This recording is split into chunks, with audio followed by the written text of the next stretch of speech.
Hello everyone and welcome to Vlinko's channel. In today's video, I will guide you on how to fix the Ntoskrnl Exe error, also known as the blue screen of death, which can occur even in safe mode. And now, let's get started.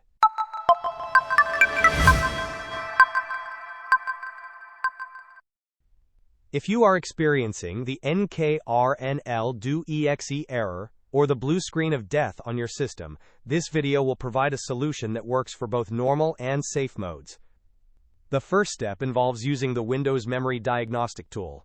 To access this, press the Windows key and the R key simultaneously on your keyboard.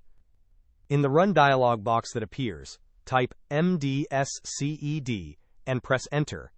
The system will prompt you to restart and check for problems. Click to restart now and allow the tool to perform its checks. The next diagnostic step is to utilize the Event Viewer. You can easily find the Event Viewer by searching for it in the Windows search bar. Once opened, navigate to Windows Logs, expand it, then go to System. In the Find section, type Memory Diagnostic and press Enter. If the tool detects any errors, it will also specify the driver associated with the error. In my case, there are no current errors. However, if you find an error, the next course of action is to update the identified driver. If updating the driver does not resolve the issue, it may indicate a hardware problem with your RAM, and replacing the RAM would be necessary.